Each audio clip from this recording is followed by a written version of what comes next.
నమస్తే అండి. Old is gold అండి. భార్య బిడ్డల చలనచిత్రం నాగేశ్వరరావు, జయలలిత, కృష్ణకుమారి నటించిన మంచి ఆణిముత్యం లాంటి సినిమా అండి. అందరూ విని చక్కగా ఆనందించండి. రెండో భాగం అయిందండి. మూడో భాగంలోకి వెళ్తున్నామండి. మోహను జయలలిత దగ్గర అక్కడ అసిస్టెంట్‌గా చేరతాడండి. చేరి ఆమెను బాగా చూసుకుంటా ఉంటారండి. ఆమెకి ఏంటంటే నరాలు వీక్‌నెస్ ఉంటదండి. ఆ వీక్‌నెస్‌ని అతని ఒక చేష్టల ద్వారా అంటే అతని ప్రవర్తనలో చక్కగా ఆమెని ఆడించడం, పాడించడం, డాన్సులు చేయించడం అవన్నీ కూడా ఆమెకి ఎంతో హుషారుగా ఉన్న అవన్నీ కూడా ఆటలు, పాటలు సరదాగా చేస్తా చక్కగా ఆమెని బాగు చేస్తాడండి. అలా ఆమె చక్కగా ఆరోగ్యవంతురాలైపోయి డాన్సులు చేసుకుంటా సంతోషంగా ఉంటున్న ఆ సమయంలోనేనండి ఆమె నెమ్మదిగా అతని పట్ల ఆకర్షణ కలుగుతూ ఉంటదండి. ఆకర్షితురాలైపోతుందండి. అయితే అతని జగ్గి ఉంటాడు కదండీ! అతను ఫారెన్ ఎళ్తాడు. ఫారెన్ నుంచి వచ్చిన తర్వాత జయలలితని చేసుకుంటానంటాడు. సరే, ఇలా జరుగుతూ ఉన్న ఈ క్రమంలో అక్కడ ఊళ్ళో వాళ్ళ తల్లిదండ్రులు తల్లి ఉంటది. తండ్రి ఉండడండి. తల్లి, తన భార్య, తన పిల్లలు అందరూ కూడా ఊళ్ళో ఉంటారండి. ఊళ్ళో చాలా కష్టాలు పడుతూ ఉంటారండి.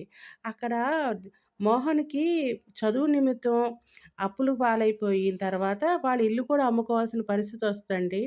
ఇంట్లో ఉన్న సూర్యకాంతం అంటే కోడలవుతుందండి. తోడికోడలు కూతురవుతుందండి. మోహన్ వాళ్ళ అమ్మగారికి. అప్పుడు ఆవిడేం చేస్తదంటే, ఇందులో ఆ ఇంట్లో చక్కగా ఉండకుండా అందరికీ కూడా భేదాలు పెడతదండి. ఆమె చాలా గడుసుగా ప్రవర్తించి, అందరి మీద కూడా చాడీలు చెప్పుకుంటా ఉండి, ఆళ్ళని ద్వేషిస్తా ఉంటుందండి. ద్వేషిస్తా ఉండి, ఒక్కసారి ఇలాగే మాట మాట పెరిగి ఆమెని కొట్టబోతుందండి. కొట్టబోతుంటే పెద్దమ్మని కొట్టబోతుంటుందండి. కొట్టబోతుంటే మోహన్ వాళ్ళ అమ్మగారినండి. అప్పుడు కృష్ణకుమారి ఏమంటదంటే, "మోహన్ భార్య అసలు ఏంటి అసలు మీరు పెద్ద చిన్న తెలవకుండా ఇలా చేశారని" చెప్పేసి ఆడపడుచు మీద కేకలేస్తదండి. కేకలేస్తే అప్పుడు వాళ్ళ అత్తగారంటది, మోహన్ వాళ్ళ అమ్మగారంటది, "అలా కాదమ్మా! ఇహ మనం ఈ ఇంట్లో ఉండొద్దు. వీళ్ళు మనల్ని ఇట్లా ద్వేషిస్తున్నారు. మనం మోహన్ దగ్గరికెళ్ళిపోదాం" అని చెప్పేసి ఇహ మోహన్ భార్య, పిల్లలు, తల్లి అందరూ వచ్చేస్తారండి. తల్లి, చెల్లి అందరూ వచ్చేస్తారండి.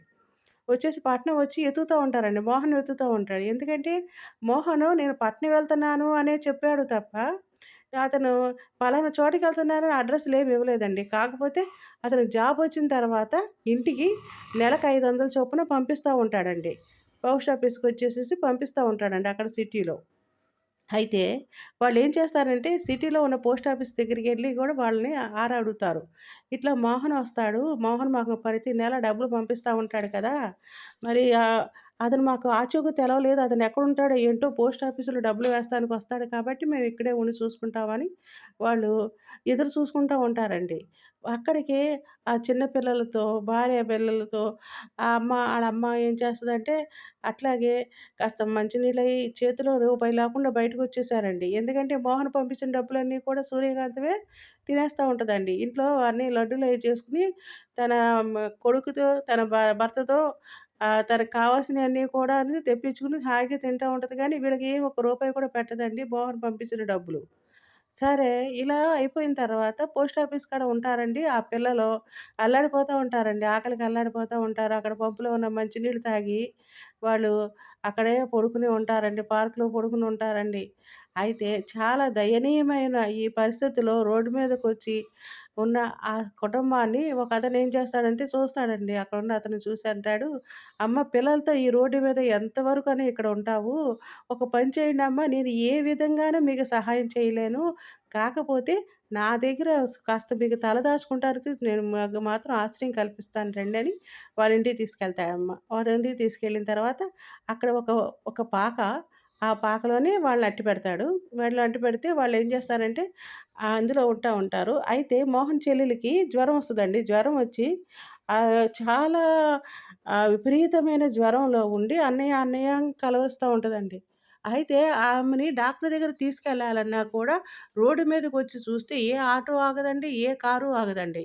ఒక పక్కనేమో పిల్లలు తల్లడిల్లిపోతా ఉంటారు. ఆకలికి తల్లడిల్లిపోతా ఉంటారు.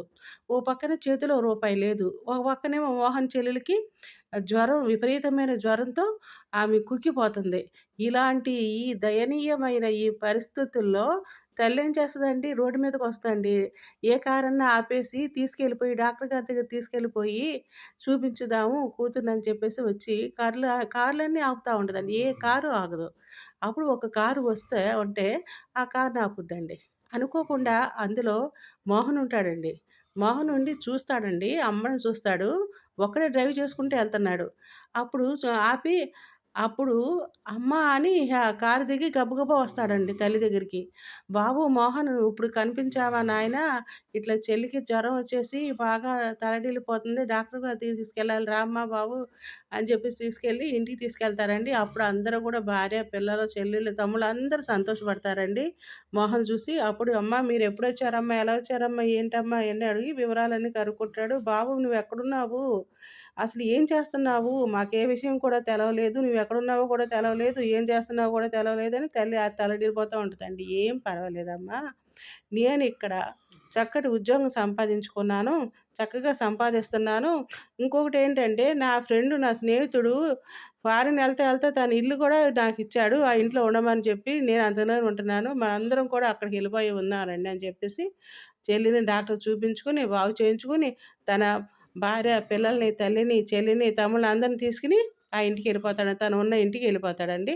ఎళ్ళిపోయిన తర్వాత అక్కడ ఒక మూగవాడండి పని చేస్తా ఉంటాడండి. జగ్గయ్య దగ్గర చిన్నప్పటి నుంచి ఉంటాడండి.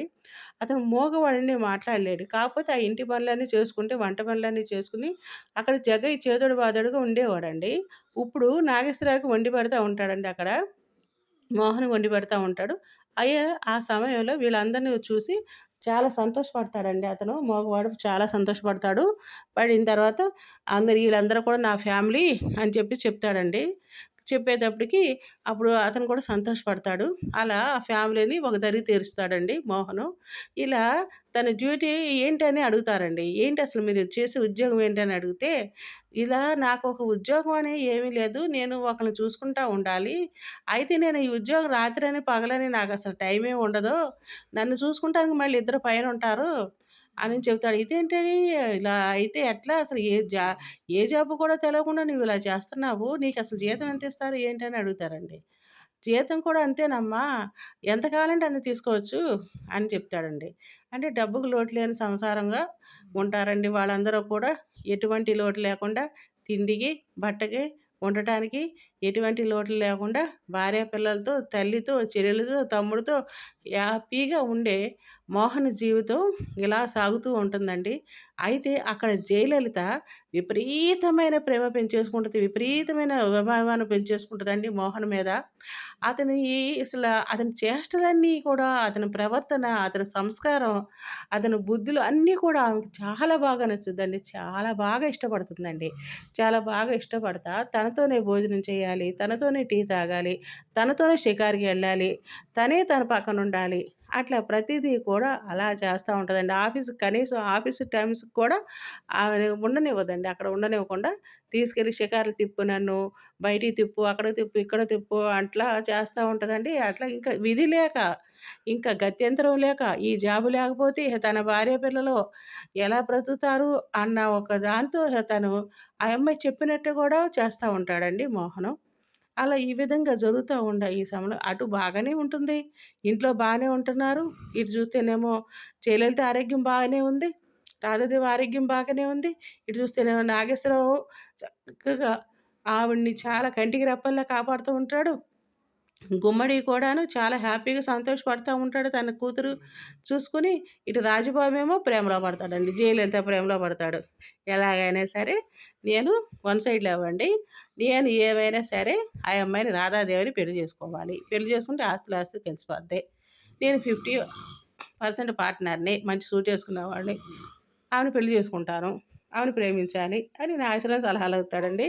మోహన్ నాకు సలహా చెప్పు. నేను అమ్మాయిని రాధాదేవిని నేను ప్రేమించాను. పెళ్లి చేసుకోవాలి. నా ప్రేమను ఎలా తెలియపరచాలని చెప్పి అడుగుతాడండి. అవును నువ్వు మా ఇద్దరి మధ్యన వస్తున్నావు గదా! నువ్వు ప్రేమించావా? అని అడుగుతాడండి మోహన్‌ని. చిన్న బాస్ నేనెందుకు ప్రేమిస్తాను? నాకసలు ప్రేమ లేదు, ఏమి లేదు. అందరి మీద అభిమానం తప్ప నాకెందుకుంటుంది ప్రేమ? నేను ఉద్యోగం చేసుకునేవాళ్ళని వాళ్ళ దగ్గర నాకు ఏం ఉండదు అని చెప్తాడండి. ఓహో! అయితే సరే. నువ్వు చక్కటి మాట చెప్పావు మాకు. చక్కగా నువ్వు చిన్న బాస్ అని పిలుస్తున్నావు కాబట్టి మమ్మల్ని, నేను నేను ఆమెను ప్రేమించాను. పెళ్లి చేసుకుంటాను. ఏమన్నా నాకు ఉపాయం చెప్పు అని మోహన్‌ని అడుగుతా ఉంటాడండి. మోహన్ ఏం చేస్తాడు? సరే, ఓ పని చేయండి మీరు. చక్కగా ఆమెకు చెప్పేయండి. మీ ప్రేమను చెప్పేయండి అని చెప్తాడండి. చెప్పేటప్పటికి సరే చెప్తాడండి. చెప్తే అప్పుడు జయలలిత నవ్వుకొని, రాధాదేవి ఏటనుకుంటున్నావు నువ్వు? ప్రేమేంటి? పెళ్ళేంటి? ఏదో నువ్వు ఆ ఇంట్లో ఉన్నావు, చనువుగా ఉన్నావు అంతవరకే తప్ప ప్రేమలు లేవు, పెళ్ళిళ్ళు లేవు అని కొట్టిపడేస్తాండి. అయ్యో! అని ఉసూరుమని రాజుబాబు పక్కకు చేస్తాడండి. ఇంక అక్కడికి అదయిపోయింది. అదయిపోయిన తర్వాత ఇలాగే ఈ జాబులు చేసుకుంటూ ఉంటాడు. ఇలా చేసుకుంటూ ఉండేటప్పటికి అక్కడ భార్య పిల్లలు కూడా చాలా సంతోషంగా ఉంటారండి. ఒక రోజున షాపింగ్‌కెళ్తారండి. పాపగా గౌన్ తీసుకుందామని షాపింగ్‌కెళ్తదండి నాగేశ్వర భార్య కృష్ణకుమారి. ఎళ్ళిన తర్వాత అక్కడ పాప ఏం చేస్తదంటే, నాకు పలానా గౌన్ కావాలి, పలానాది కావాలని అంటే, అప్పుడు నా మోహన్ భార్య ఏం చేస్తుందంటే, సరే అమ్మ ఇవి బాగా ఖరీదైనవి ఉన్నాయమ్మా. ఇదిగో ఈలో చూడు కొంచెం ఖరీదు తక్కువగా ఉన్నాయని చెప్పేసి అయి చూపిస్తదండి. నాకసలు అవేమి నచ్చలేదు. నాకు ఇవే నచ్చినియి అని చెప్పుద్దండి. అప్పుడే రాధాదేవి వస్తదండి. బట్టల షాప్‌లోకి వస్తదండి. వచ్చిన తర్వాత పాపను చూస్తది. పాపను చూసి, "ఏంటి పాప అలా ఉన్నావు?" అని అడుగుద్ది. "ఏం చేయమంటారు ఆంటీ? నాకు నచ్చినయేమో తీసుకుంటలేదు" అని అడుగుతాడు. చెప్పేటప్పటికి, "సరే అయితే ఓ పని చేద్దాము. నీకు నచ్చినయే నేను తీసుకుంటాను" అని అప్పుడు తీసుకుంటాను. పాపకు నచ్చిన బొమ్మలు, బట్టలు అన్నీ కూడా తీసుకుంటారండి. తీసుకున్నాక చాలా నచ్చుతుందండి. ఆ అమ్మ మాటలు, ఆ పాప మాటలు చక్కగా ముద్దు ముద్దుగా ఉండేది అని ఎంతో ఇష్టపడుతదండి. జయలలిత ఇష్టపడుతుంది. ఆ బిల్లు అవన్నీ కూడా తనే కడుతుంది. అప్పుడు కృష్ణకుమారి ఏం చేస్తుందంటే, మోహన్ భార్య ఒకసారి మా ఇంటికి రండి. చక్కగా మా ఆతిథ్యం తీసుకోండి. టీ తాగి ఎళుదురు గాని అని చెప్పి ఆహ్వానిస్తదండి. ఆహ్వానిస్తే అప్పుడేం చేస్తదంటే, నాకు ఇప్పుడు టైం లేదు. తర్వాత వస్తానని చెబుద్ది. కాదు ఎలాగో వచ్చారు కాబట్టి మీరు రండి అని కార్‌లో తీసుకొస్తారు ఇంటికి. ఆ ఇంటికి అలా తీసుకొచ్చేసరికి అక్కడ నాగేశ్వర మోహన్ ఉంటాడండి ఇంట్లో. మోహన్ వాళ్ళ ఇంట్లో మోహన్ ఉంటాడు. మోహన్ భార్య తీసుకొస్తది. రాధాదేవిని తీసుకొస్తది ఇంటికి. ఇంటికి తీసుకొస్తే మా వారిని పరిచయం చేస్తాను ఉండమ్మా అని చెప్పుద్ది. మా అత్తగారికి పరిచయం చేస్తది. అత్తగారు కూడా పోనీలెమ్మ మీకు పెళ్ళవ్వలేదు అంటున్నారు కాబట్టి పెళ్ళవ్వలేదని చెప్పుద్ది. పెళ్ళయిన తర్వాత మీ భార్యాభర్తలు ఇద్దరు కూడా ఒకసారి రండి. చక్కగా మీ కాపురం చల్లగా ఉండాలని చెప్పేసి ఆమె దీవిస్తది. దీవించిన తర్వాత కూర్చోబెడతారు. కూర్చోబెట్టి అతిథి మర్యాదలు చేసిన తర్వాత మా వారిని పిలుస్తానని చెప్పేసి కృష్ణకుమారి లోపలికొచ్చేటడికి ఏ ఈళ్ళకి కనపడకుండా ఒక చోట దాక్కుంటాడు. ఎందుకంటే బయటకొచ్చి కనపడితే అక్కడ రాధాదేవిని చూస్తే పెళ్లి అవ్వలేదని అక్కడ చెప్పి జాయిన్ అయిపోయాడు గదా! ఇప్పుడు పెళ్లయిందని తెలుస్తది, పాప ఉందని తెలుస్తది, తనకో ఫ్యామిలీ ఉందని తెలుస్తది, ఉద్యోగంలోంచి తీసేస్తారు. ఉద్యోగంలోంచి తీసేస్తే మళ్ళీ తన జీవితం మళ్ళీ మొదలుకొస్తది. అందుకని ఒక పక్కన దాక్కుంటాడు. దాక్కున్న తర్వాత ఆ యమ్మాయి ఎళ్ళే వరకు దాక్కుని, ఆ యమ్మాయి ఎళ్ళిపోయిన తర్వాత నన్ను చూసి మీ నాన్నగారు దాక్కున్నారేమో, అందుకే రాలేదేమో బయటికి అని ఊరికే ఏలాకులంగా మాట్లాడుతది రాధాదేవి. లేదు మా వారు అంత ఇదేం కాదు అని చెప్పుద్ది. పాప గూడా మా నాన్న అంత పిరికివాడేం కాదని పాప కూడా మాట్లాడుద్ది. అలా కాసేపు నవ్వులు, సరదాలు అయిపోయిన తర్వాత ఎళ్ళిపోతుంది. రాధాదేవి వెళ్ళిపోయిన తర్వాత అప్పుడు మోహన్ బయటకొస్తాడు. ఏంటండి మీరిక్కడే ఉన్నారా? మా ఆవిడ చక్కగా ఇలా శ్రీమంతుల బిడ్డంట. మన పాపకు గౌనును, బట్టలు అవన్నీ కూడా తీసుకుంది. చాలా నచ్చింది. ఇద్దరు ఫ్రెండ్స్ అయిపోయారు. చక్కగా మన ఇంటికి తీసుకొచ్చి టీ అయి ఇచ్చాము. మిమ్మల్ని కూడా పరిచయం చేద్దాం అనుకున్నాను. కానీ మీరు కనపడలేదు. ఎక్కడికెళ్లారండి అని అడుగుద్ది. ఏం చెప్పమంటావు? ఏదో పని మీద కొంచెం అటు ఎళ్ళాను. నాకు బాగోలేదు. ఆరోగ్యం బాలేదని ఏదో చెప్పేసి దాటేసేస్తాడు. ఇక అక్కడికి అయిపోతుందండి. ఒక రోజున ప రాధాదేవి పుట్టినరోజొస్తుంది. పుట్టినరోజొచ్చినప్పుడు ఏం చేస్తదంటే, మీరు నేను లేసేటప్పటికల్లా నాకు గుడ్ మార్నింగ్ చెప్పాలి. ఆ సాయంత్రం వరకు నాతోనే ఉండి గుడ్ నైట్ చెప్పాలి. రేపొద్దున నా పుట్టినరోజు కాబట్టి మొత్తం పనులన్నీ మీరే చేయాలి. మొత్తం ఏర్పాట్లన్నీ మీరే చూసుకోవాలి. రేపు పార్టీ ఏర్పాట్లన్నీ కూడా మీరే చూసుకోవాలని చెప్పుద్దండి. చెప్తే సరేనే ఎందుకంటే డ్యూటీ ఫస్టు, ఫ్యామిలీ నెక్స్టు మోహన్‌కి. ఓకే. అలాగే తప్పకుండా చేద్దాం. ఫస్ట్ లేవటమే గుడ్ మార్నింగ్, ఆ తర్వాత గుడ్ నైట్ అంతే కదా! నేను అలాగే చేస్తానని చెప్పేసి ఆ అమ్మాయి దగ్గర అంటాడు. అన్న తర్వాత ఇంటికెళ్తాడు. ఇంటికెళ్ళిన తర్వాత అక్కడ తల్లి అంటది, "బాబు ఈరోజు అమ్మాయి మంగళగౌరి వ్రతం చేసుకుంటుందే. నువ్వు తప్పనిసరిగా కూడా రావాలి. వచ్చి ఆమెని దీవించాలి. అక్షింతలేసి దీవించాలి. నువ్వు ఎక్కడ ఉన్నా సరే ఆ సమయానికి వచ్చేసేయి బాబు" అని చెప్పుద్ది. చెప్తే సరేనమ్మా తప్పకుండా వస్తానని చెప్పేసి ఇక్కడికొచ్చేస్తాడు. జయలలిత దగ్గరికి ఇక్కడ వచ్చేసేటప్పటికి రాధాదేవి దగ్గరికొచ్చేటప్పటికి రాధాదేవి మీరేమైనా సరే మీరెక్కడికి ఎళ్ళకూడదు. మీరిక్కడే భోంచేయాలి, ఇక్కడే చేయాలి అని ఆపేస్తది. ఆపేస్తే చాలా లేట్ అయిపోద్ది. ఆ అమ్మాయి లోపలికెళ్ళి పడుకునే వరకు ఉండి, ఆ నైట్ చాలా లేట్‌గా వస్తాడు. లేట్‌గా వచ్చేసరికి ఇక్కడ ఆహ్, వ్రతం అయిపోతుంది. తర్వాత వీళ్ళందరూ కూడా భోజనాలు చేయమంటే ఎవరు చెయ్యరు. ఎవరు చేయకుండా వచ్చాక చేస్తాము. నాన్నగారొచ్చాక చేస్తామని పాపంటది. అన్నయ్య వచ్చేదాకా చెల్లెలంటారు, తమ్ముళ్ళంటారు. భార్య కూడా అదే అంటది. ఇదేంటి అసలు ఏం ఉద్యోగం అసలు వీడికి? ఒక రాత్రి లేదు, పగలు లేదు, టైము లేదు, ఏమీ లేదు. ఒక భార్య పిల్లలు కూడా ఏమీ లేరు. భార్య బిడ్డలకి పట్టించుకోవట్లేదు అని తల్లి వాపోతది. అప్పుడు లేట్‌గా వస్తాడు. లేట్‌గా వస్తే, "ఏ బాబు ఇప్పుడుకొచ్చావా నువ్వు? చూసి చూసి పిల్లలు కూడా పడుకున్నారు. ఇంక ఏం తింటారు? ఇంక ఏం ఉంటారు? ఇంక ఏ వ్రతాలు? అసలు ఏం జాబులు నీకు ఇయి? ఇలాగా చేస్తున్నావేంటి?" అనంటే, "లేదమ్మా నేను తప్పనిసరిగా ఉండిపోవాల్సొచ్చిన పరిస్థితులుంటాయి. నా గురించి మీరు చూడొద్దు. చక్కగా మీ దారిన మీరు భోజనాలు చేసేసి, మీ దారిన మీరు హాయిగా ఉండండి. నా తిప్పలేవో నేను పడతా ఉంటాను. నేను ఆ టైంకి ఏదో టైంకొచ్చి నేను ఉంటానని తల్లికి నచ్చజెప్పేసి ఎళ్ళిపోతాడండి. అయితే ఇక్కడ చెల్లెలికి ఒక సంబంధం వస్తదండి. ఎప్పుడైతే వాళ్ళు లేని పరిస్థితుల్లో ఉన్నప్పుడు వాళ్ళ ఊళ్ళో ఒకతను అల్లు రామలింగయ్య ఉంటాడండి. అతని కొడుక్కి పెళ్లి సంబంధం చూస్తా ఉంటాడండి. అయితే అప్పుడు వాళ్ళు కనపడరండి. లేని టైంలో వాళ్ళు కనపడరు. వాళ్ళని ఎంతో తోలనాడుతా ఉంటాడండి. ఇల్లమ్ముకున్నారు, అవమ్ముకున్నారు, ఇవమ్ముకున్నారు, అప్పుల పాలైపోయారని. ఆళ్ళ ఊళ్ళో ఉన్నప్పుడు తోలనాడతాడండి. కానీ ఈ రోజున మోహన్ సంపాదిస్తున్నాడు. మోహన్ ఇల్లు వాకిళ్ళున్నాయి. మోహన్ బాగా సంపదలో ఉన్నాడు అన్న విషయం తెలుసుకొని కొడుకుని తీసుకొనొచ్చేస్తాడండి అక్కడికి. తీసుకొచ్చేసి అమ్మా! ఇదిగో నా కొడుకిడిగో మీ అమ్మాయికి చేసుకుంటాను అని తల్లితో చెప్తాడండి. తల్లితో చెప్తే, "అలాగే అన్నయ్య గారు మీరు చక్కగా వచ్చారు. ఎలా ఉన్నారు ఏంటని" అవన్నీ కూడా మర్చిపోయి ఆమెకేంటంటే అందరూ బావుండాలి, అందరూ సంతోషంగా ఉండాలన్న మనస్తత్వం చాలా సున్నితమైన మనస్తత్వం అమ్మది. అప్పుడు సరేనని ఆళ్ళింట్లోనే ఉంటారు. ఈ కోట్లో పాక ఏసామనుకుంది అల్లు రామగారు కూడా ఏం చేస్తాడంటే ఆళ్ళింట్లోనే ఉండిపోతారనమాట. కొడుకు ఎలా అయినా సరే అమ్మాయినిచ్చి పెళ్లి చేయాలి. ఆస్తి ఎంతో కొంత లాక్కోవాలి. ఈళ్ళు సంపాదిస్తున్నారు, బానే సంపాదిస్తున్నారు కాబట్టి అన్న ఉద్దేశంతో అలా ఉండిపోతారు. తండ్రి కొడుకులిద్దరూ వచ్చేసేసి అలా ఉండిపోతారు. ఇదేంటమ్మా మరి నాకేం చెప్పలేదేంటి? చెల్లికి సంబంధం వచ్చింది. ఈళ్ళొస్తున్నారని ఏం చెప్పలేదేంటంటే, "ఎక్కడుంటున్నావు నాయనా నువ్వు ఇంటికాడ? ఇంటికాడ ఉంటే నీకు చెప్పేదాన్ని కదా! మరి నువ్వు ఉంటలేదు. అందుకే నేను చెప్పలేకపోయాను బాబు. అందుకే నేను సంబంధం చూశానంటే, "సరేనమ్మా ఏది మంచిదైతే అదే చెయ్యమ్మా నువ్వు" అని చెప్పేసి ఇహ తల్లికి ఆ బాధ్యత అప్పజెప్పేసి ఇహ తనక్కడ డ్యూటీకెళ్ళిపోతాడండి. ఆ రోజున పార్టీ కదండీ! ఆ పార్టీలో రాజుబాబు నేనే పార్టీ చేస్తాను, నేనే పాట పాడతానని చెప్తాడండి. అనౌన్స్ చేస్తాడు. అందరూ పార్టీలో కూర్చుంటారు. కూర్చున్న తర్వాత పాట నేనే పాడతానంటే అప్పుడు రాధాదేవి నవ్వి మీరు కాదు పాట పాడేది మిస్టర్ మోహన్ పాడతారు అని అప్పుడు పాడమంటదండి. పాడమంటే అప్పుడు పాడతాడనమాట. పాడి జీవితం అందరికి ఒకేలాగా ఉండదు. అన్నీ కూడా చేదనుభవాలుంటాయి, తీపనుభవాలుంటాయి. అన్నీ కూడా ఒకే రకంగా సమానంగా తీసుకోవాలన్న అర్థం వచ్చేటట్టుగా పాడతాడండి. ఆ పాటకి అందరూ కూడా మెచ్చుకుంటారు. ఇహ అది అయిపోయిన తర్వాత ఆ పార్టీ అయిపోయిన తర్వాత చాలా సంతోషంగా గడిచిపోతుందండి. అయితే ఇక్కడ వచ్చి ఏమవుతుందంటే భార్యకి ఎటువంటి అనుమానం ఏమి ఉండదండి. భర్త మీద ఏమి ఉండదండి. ఏమి లేకుండా ఎందుకండి మీరు ఇలా ఆరోగ్యం పాడు చేసుకుంటారు. రాత్రి పగలు మీరు అక్కడే ఉంటున్నారు. ఏం చేస్తున్నారు మీరు? నేనేమి అడగను. అంటే లేదు నేనిట్లా ఇలా డ్యూటీ చేస్తున్నానే గానీ నా మనసంతా ఇక్కడే ఉంటుంది. నేనిక ఉద్యోగం చేయలేను. నేను మానేస్తాను. ఎందుకంటే నా భార్య, నా బిడ్డలు ఎవరిని కూడా నేను గడపలేకపోతున్నాను. కాబట్టి నాకు ఆ ఉద్యోగం వద్దు అని మానేస్తానని చెప్పేసి భార్య దగ్గర బాధపడతాడు. భార్య అప్పుడేమంటదంటే, "ఏవండీ మీరు ఆ ఉద్యోగం ఉండబట్టే కదా! ఉండబట్టే మరి ఇల్లు సంపాదించుకున్నాము. కొద్దిగా డబ్బు సంపాదించుకున్నాము. ఆ! కొద్దిగా ఇవన్నీ కూడా ఒకటొకటి అమర్చుకోగలుగుతున్నాము. రేపొద్దున మీ తమ్ముడికి చదువులు చదువుకోవాలి.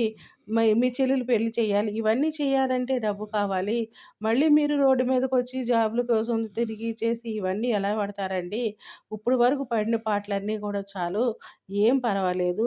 మీరు ఎలా చేయదలుచుకున్నారో, ఏ విధంగా మీరు చేస్తున్నారో ఆ విధంగానే చేయండి. అంతే తప్ప మీరు మాత్రం ఉద్యోగం మానొద్దు. నేను మిమ్మల్ని అర్థం చేసుకుంటాను. మీరు ఎంత మంచివారో నాకు తెలుసు. మీరు ఇవేం మనసులో పెట్టుకోకండి. నేను సంసారాన్ని నేను చూసుకుంటాను. మీరు జాబ్ చూసుకోండి అని చెప్పేసి పంపించేస్తదండి. మళ్ళీ జాబ్‌లోకి పంపించేస్తది. అతను డ్యూటీ ఎక్కుతాడు. చక్కగా ఆ ఇంట్లో ఉంటాడు.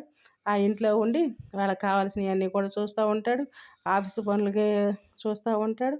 ఇలాగే జరుగుతా ఉన్న సమయంలో ఈళ్ళలో ఒక మేనేజర్ ఉంటాడండి. ఈ మేనేజర్ ఏంటంటే ఈ ఆఫీసులో ఉన్న మేనేజరు మొత్తం పెత్తనం అంతా కూడాను ఇచ్చేసారు, మోహన్‌కి ఇచ్చేసారు. నన్నేమో తొక్కేసారు అని ఒక కక్ష పెట్టుకుంటాడండి. కక్ష పెట్టుకొని ఒకసారి ఏం చేస్తాడంటే నాగేశ్వరరావు ఎళ్తున్న సమయంలో హీరో గారు ఎళ్తున్న సమయంలో ఎమ్మడించి అతన్ని ఎనకపాటుగా దొంగ దెబ్బ తీస్తారండి. తీసిన తర్వాత ఆయన మోహన్ ఏం చేస్తాడంటే వాళ్ళని ఎదిరిస్తాడండి. ఎదిరించి వస్తాడు. ఎదిరించి వచ్చిన తర్వాత ఎవరు ఇట్లా చేశారు అని ఆలోచించుకుంటాడండి. ఆలోచించుకున్న తర్వాత ఎవరు నాకు ఇందులో శత్రువులు ఉన్నారని కూడా తెలుసుకోలేకపోతాడండి.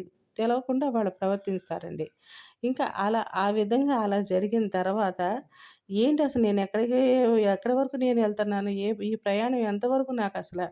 ఏంటి నా భార్య బిడ్డలని వదులుకొని నేనిక్కడ ఉండాల్సిన పరిస్థితి నాకు ఏర్పడుతుంది. ఓ పక్కనేమో నేను బిడ్డలతో, భార్యతోని గడపలేకపోతున్నాను. నా సంసారం నేను గడపలేకపోతున్నాను. ఇక్కడే ఉండిపోతున్నాను. ఇక్కడ ఉండి ఆ అమ్మాయి నన్నేమో ప్రేమిస్తుంది, నన్ను ఇష్టపడుతుంది, ఒక ఆకర్షణ పెంచుకుంటుంది. ఆ అమ్మాయి మనసు నేను తుంచలేకపోతున్నాను. ఆ అమ్మాయికి నేను దగ్గర కాకూడదు. ఎందుకంటే ఆ అమ్మాయికి ఆల్రెడీ కూడాను సంబంధం నిశ్చయమైపోయింది. మా స్నేహితుడితో చక్కగా స్నేహితుడొస్తాడు, పెళ్లి చేసుకుంటాడు. ఈ అమ్మాయి ఏంటంటే పసిపాప మనస్తత్వం. ప్రేమ ఎప్పుడైతే నన్ను ప్రేమగా చూసుకుంటుందో, నేను ప్రేమగా చూసుకుంటున్నానో, ఆ ప్రేమకి ఆ అమ్మాయి కూడా ఇదైపోతుంది. అంతే తప్ప ఇంక వేరే ఏమి కాదనుకోని తన మనసుని తనే సర్ది చెప్పుకొని, ఇంకా అలాగే ఉండి, ఆ అమ్మాయికి షికార్లు చెప్పుకుంటా, చక్కగా ఆ అమ్మాయితో డాన్సులేసుకుంటా, ఒక మనిషిగా ఎలా ఎలా అయితే తను ముందుగా ఉందో, విపరీతమైన డాన్సులు చేసుకోవడం, విపరీతమైన చక్కగా సంతోషంగా ఉండటం అన్నీ ఎక్కువగానేనండి. అన్నీ ఎక్కువగానే చక్కగా మంచి లైఫ్‌లోకి తీసుకొచ్చేసాడు ఆ అమ్మాయిని. తను అలాగే ఒక పక్కన భార్య, పిల్లలు అలా వదిలేసేసి ఇక్కడ ఉండవలసొస్తుంది. అయినా సరే ఉన్నాడు. తల్లి మాటలంటుంది ఇంకా. "నువ్వు దూరమైపోతున్నావు, పిల్లలకి దూరమవుతున్నావు, భార్యకి దూరమైపోతున్నావు. అసల ఆ జాబ్ ఎందుకు నువ్వు మానేసేయి" అని చెప్పేసి తల్లి ఓ పక్కన కేకలేస్తా ఉంటదండి. అయినా సరే భార్య అర్థం చేసుకుంది కాబట్టి ఇంకా ఇక్కడికే ఇలా లాగిస్తా ఉంటాడండి. లాగిస్తా ఉండేటప్పటికి ఎలా అయితేనే నేను పెళ్లి చేసుకుంటాను, మోహన్ పెళ్లి చేసుకుంటానని చెప్పుద్దండి తల్లితో. తండ్రితో చెప్తే తండ్రి ఏం చేస్తాడంటే, "అదేంటమ్మా మరి జగ్గయ్య ఉన్నాడు కదమ్మా! మీ బావ ఉన్నాడు కదా! అతను ఫారిన్ ఎళ్ళాడు. వచ్చిన తర్వాత పెళ్లి చేసేసుకుందామని అనుకున్నాం కదా!" అనంటే, "లేదు డాడీ మళ్ళీ నాకు ఎందుకో మోహన్ చేసుకోవాలని అనిపిస్తుంది" అనంటే, సరే సరే కూతురు మాట కాదనలేక ఎప్పుడొస్తాడో ఏమో నిజమేనని అప్పుడు పెళ్లి చూపులయన్నీ కూడా ఎంగేజ్‌మెంట్ అయన్నీ కూడా నిర్ణయిస్తారండి. నిర్ణయించి ఆ ఎంగేజ్‌మెంట్‌కి అమ్మాయిని పిలుస్తారు. కృష్ణకుమారి పిలిస్తే మోహన్ భార్య వస్తది. ఎలా అంటే స్నేహితురాలు కాబట్టి పిలుస్తది. పిలిచిన తర్వాత అక్కడ ఏం చేస్తదంటే మీ వారేమో చాలా మంచివారు. అసలా మరి రాకుండా ఉన్నారేంటి అని చెప్పి అడుగుద్ది జయలలిత. రాధాదేవి అడుగుద్ది. అడిగితే అప్పుడు ఏం చేస్తారంటే, లేదు మా వారు ఇట్లా రాలేకపోయారు. కాబట్టి మీరేమనుకోబాకండి అని కృష్ణకుమారి సర్ది చెప్పేసేస్తది. సర్ది చెప్పేసేసిన తర్వాత సరే ఫోటో ఇవ్వు నేను చూస్తాను అని అంటది. ఫోటో ఇస్తది. ఫోటో ఇస్తే నాగేశ్వరరావు ఫోటో. మోహన్ ఫోటో చూసి ఆమె ఒకసారి తన భర్తే ఇవన్నీ చేస్తున్నాడా? ఇంత ఇదిలోకి వెళ్ళిపోయాడా? సరేనని అయినా సరే బాగా అర్థం చేసుకుంటది. బాగా అర్థం చేసుకొని ఈ అమ్మాయి మనసు నొప్పించకుండా తను ఇట్లా చేస్తాడు. పోనీలే ఓ పని చేద్దాము. నేను నేను ఏం చేస్తాను రాధాదేవి ఎప్పుడైతే మోహన్ ఫోటో చూపిస్తదో అప్పుడు కళ్ళు తిరిగిపోయి పడిపోద్ది కింద. కృష్ణకుమారి పడిపోయేటప్పటికి ఇదేంటి ఇట్లా పడిపోయిందని చెప్పేసేస్తే, "ఏం లేదు నేను ఉపవాసం ఉన్నాను కదా! అందుకే పడిపోయాను. నాకెక్కువ ఆనందం కలిగినా కూడా ఇలాగే జరుగుతా ఉంటదంటే." "సరే అయితే మీరు ఇంటికెళ్ళిపోండి" అని ఆవిడ జాగ్రత్తగా పంపించేస్తది. ఇక్కడ ఇవన్నీ కూడా ఏర్పాట్లు జరుగుతా ఉంటాయి. ఇంటికెళ్ళిన తర్వాత ఎలా తెలుసుకుంటారు. ఇట్లా పలానా శ్రీమంతులు వాళ్ళ ఇల్లు కాడ ఇట్లా చేస్తన్నాడు. ఆ అమ్మాయిని చేసుకుందాం అనుకుంటున్నాడు. మ్యారేజీ అంతా కూడా ఫిక్స్ అయిపోయింది. ఎంగేజ్‌మెంట్ జరుగుతుంది. ఇవన్నీ కూడా తల్లికి తెలుస్తాయి. తల్లికి తెలిసి అయ్యయ్యో! ఎంత పని చేస్తన్నాడు నా బిడ్డ ఇట్లా భార్యాభర్తలు ఇంట్లో పెట్టుకొని ఆ అమ్మాయిని పెళ్లి చేసుకుంటున్నాడా అని చెప్పి చాలా బాధపడిపోద్ది. చాలా బాధపడిపోయి సరే మోహనొచ్చాక అడుగుతానని చెప్పేసేసి అందరూ కూడా కానీ ఆళ్ళ ఇల్లు ఎక్కడ కూడా ఎవరికీ తెలవదు. ఎక్కడుంటాడో కూడా ఎవరికీ తెలవదు. అని జాగ్రత్తలు తీసుకునే ఉంటాడనమాట. అప్పుడు సరే ఎదురు చూస్తా ఉంటారిక్కడ. తల్లి, భార్య, పిల్లలు అందరూ కూడా. ఎదురు చూస్తా ఉన్న ఈ సమయంలోనే అక్కడ ఎంగేజ్‌మెంట్‌కి జరుగుతామని మొత్తం అన్నీ కూడా ఏర్పాట్లు జరుగుతాయి. మొత్తం అన్ని ఏర్పాట్లు జరిగిన తర్వాత జయలలిత చాలా సంతోషపడిపోద్ది. వాళ్ళ స్నేహితురాలు కూడా "నువ్వు మనసిచ్చిన అబ్బాయిని నువ్వు పెళ్లి చేసుకుంటున్నావు. చక్కటి మాట వినే అతన్నే నువ్వు చేసుకున్నావు. చాలా అందగాడిని చేసుకున్నావని" హాస్యాలాడుతా ఉంటారు. ఆమె కూడా చాలా సంతోషిస్తా ఉంటదనమాట. సంతోషించేస్తా ఉంటే, సరే ఇలాగే అవన్నీ కూడా ఏర్పాట్లయిపోతాయి. ఆ ఏర్పాట్లయిపోయిన తర్వాత అప్పుడు ఏం చేస్తాడంటే, ఇది ఈ జరగకూడదు. ఎంగేజ్‌మెంట్ జరగకూడదు. జరిగితే పెళ్లి చేసేయమంటారు. పెళ్లి చేసేసుకోవాలి. పెళ్లి చేసుకుంటే అక్కడ తన భార్య బిడ్డలకి ద్రోహం చేసినోడవుతాడు. ఇవన్నీ ఆలోచించుకునే ఉంటాడు. ఆలోచించకుండా ఉన్నదప్పటికల్లా, అప్పుడు ఎలా తెలుస్తుందో ఈ జగ్గయ్యకి ఇది గుమ్మడి గారికి తెలిసిపోద్ది. "ఏంటి నీకు పెళ్ళైన నా విషయం తెలిసింది నాకు. ఎందుకు నువ్వు ఇట్లా మోసం చేశావు?" అనని అడుగుతాడు. అడిగితే, "లేదండి నేను మోసం చేయలేదు. ఇది నా పరిస్థితి. నా పరిస్థితి వల్ల నేను అబద్ధం ఆడాను. నేను ఎప్పుడూ కూడా మీ అమ్మాయితో నేను చనువుగా ప్రవర్తించింది లేదు. హద్దులు దాటింది లేదు. నేనెంతో సంస్కారంగా నేను ఉన్నానంటే" అప్పుడు జయలలిత అంటది, "ఎందుకు నువ్వు చెప్పలేదు? ఇవన్నీ కూడా నాకు ముందు తెలియపరిస్తే బాగుండేది కదా! తెలియపరిస్తే నీ మీద ఇన్ని ఆశలు పెట్టుకునేదాన్ని కాదు. చక్కగా నేను అతన్నే పెళ్లి చేసుకునేదాన్ని. నా స్నేహితుడినే పెళ్లి చేసుకునేదాన్ని. నిన్ను చేసుకునేదాన్ని కాదు కదా! నన్ను అర్థం చేసుకోలేకపోయావు నువ్వు. ఇన్ని సంవత్సరాలు నాతో ఉండి కూడా నువ్వు అర్థం చేసుకోలేకపోయావు. అటు నీ భార్య బిడ్డలని కూడా నువ్వు క్షోభపెట్టావు. ఇటు నన్ను క్షోభపెట్టావు" అనంటే, "అవును నిజమే. నేను అందరిని క్షోభపెట్టాను. నేను ఎవరికీ ఏమీ చెప్పుకోలేకపోయాను. ఎందుకంటే నా పరిస్థితి అలాంటిది. ఒక సగటు మానవుడు తన యొక్క జీవితాన్ని ఏ విధంగా గడపాలో ఆ విధంగా అంత సంఘర్షణ నేను గడిపాను. ఓ పక్కన జాబు లేదు. చదువుకున్నాను జాబు లేదు. ఆర్థిక పరిస్థితి అంతంత మాత్రం. ఓ పక్కనేమో జాబు లేకపోతే జాబొచ్చింది. ఆ జాబ్‌లోనేమో పెళ్లి కాకూడదు. పెళ్లి కాకుండానే అబద్ధం చెప్పి జాయిన్ అయ్యాను. ఆ తర్వాత నిన్ను బాగు చేసుకున్నాను. బాగు చేసుకున్న తర్వాత మీరు కృతజ్ఞతతో నన్ను బాగా చూసుకున్నారు. అయినప్పటికైనా సరే నేను మీకు చెప్పలేకపోయాను. ఎందుకంటే ఎప్పుడైతే నేను చెప్తానో అప్పుడు నా జాబ్ ఊడిపోతది. ఆ విషయం నాకు తెలుసు. నా జాబ్ ఊడిపోతే మళ్ళీ నేను ఏ విధంగా నేను జాబ్ తెచ్చుకోగలను? నా భార్య పిల్లలకి నేను అన్యాయం చేసిన వాడినవుతాను. కనీసం ఆకలికి అన్నం కూడా పెట్టలేని వాడినవుతాను. అందుకనే నేను చెప్పలేకపోయాను మీకు. అటు తిరిగి నా భార్య బిడ్డలకి నేను చెప్పలేకపోయాను. నా తల్లికి చెప్పలేకపోయాను. ఎందుకు నేను చెప్పలేకపోయాను? నేను చెప్తే వాళ్ళు నన్ను అర్థం చేసుకోలేరు. నన్ను అపార్థం చేసుకుంటారు. "ఎందుకు నువ్వు ఇట్లా చేశావు?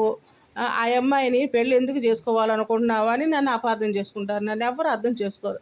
కానీ నా భార్య మాత్రమే నన్ను అర్థం చేసుకుంది. కాబట్టి అంతటితో నేను చాలా అదృష్టవంతుడిని. కాబట్టి మీరందరూ నన్ను క్షమించాలి. నేను ఈ ఉద్యోగం మానేస్తున్నాను అంటే అప్పుడు గుమ్మడి అంటాడు, "మోహన్ నువ్వు చేయవలసిందే చేశావు. కాకపోతే నీ స్థానంలో ఎవరున్నా కూడా అదే చేస్తారు. కాకపోతే నీ వలన నా కూతురు జీవితం బాగుపడింది. నా కూతురు మామూలు మనిషి అయింది. అందుకు నీకు ఎంత ఇచ్చినా కూడా నేను రుణపడిపోయి ఉంటాను. ఇదిగో ఈ డబ్బు తీసుకెళ్ళు. నీ చెల్లి పెళ్లి చేస్తానంటున్నావు కాబట్టి" అని ఒక సూట్‌కేస్ నిండా డబ్బిస్తాడండి. డబ్బిచ్చినప్పుడు తీసుకెళ్తారు. తీసుకెళ్ళిన తర్వాత అందరూ కూడా అర్థం చేసుకుంటారు మోహన్ని. క్యాన్సిల్ అయిపోతుంది. వచ్చిన తర్వాత స్నేహితుడిని పెళ్లి చేసుకుంటానంటది. అందరూ కూడా అర్థం చేసుకుంటారు. అంతా మామూలయిపోద్ది. నువ్వు జాబ్ ఏం మానక్కర్లే. చక్కగా నీ జాబ్ నువ్వు చేసుకుంటా, నీ భార్య బిడ్డలను నువ్వు చూసుకుంటా ఉండు అని అందరూ కూడా చక్కగా క్షమిస్తారు, అర్థం చేసుకుంటారు. ఈలోపు ఇంటికెళ్తాడు కదా! ఇంటికెళ్ళినప్పుడు సూట్ కేసు తీసుకొచ్చేటప్పటికల్లా, "ఏరా సూట్ కేసు తీసుకొచ్చావు, డబ్బు బాగా తెచ్చావా? మరి పిల్లని పెళ్లి చేసుకుంటున్నావు కదా! రారా పెళ్ళికొడుకా" అని ఆళ్ళ అమ్మ చాలా బాధగా మాట్లాడుద్ది. "అమ్మా నువ్వు అర్థం చేసుకోకపోతే ఇంకెవరు అర్థం చేసుకుంటారు నన్ను? నా పరిస్థితి ఇది. ఈ విధంగా నేను చేయాల్సొచ్చింది" అని తల్లితో చెప్తాడండి. తల్లితో చెప్పిన తర్వాత తల్లి ముందు అర్థం చేసుకోలేకపోయినా తర్వాత భార్య ఓ పక్కన, చెల్లి ఓ పక్కన అందరూ కూడా ఆమెని అర్థం చేసుకునేటట్టుగా మాట్లాడతారు. ఆమె కూడా అర్థం చేసుకుంటదండి. అక్కడ మూగతను వంట చేసుకుంటా ఉండే అతను బాగా ఇష్టపడ్డాడండి. మోహన్ చెల్లిని ఇష్టపడతాడు. ఆ అబ్బాయి చేసుకుంటాడండి. మోహన్ చెల్లిని చేసుకుంటాడు. కథ చక్కగా సుఖాంతం అయిపోతుందండి. ఒక సగటు మానవుడు జీవితం తనకు భార్య బిడ్డలు ఉన్న సమయంలో వేరే అమ్మాయితో గడిపినప్పుడు ఎలా ఉంటది తెలుస్తుందండి.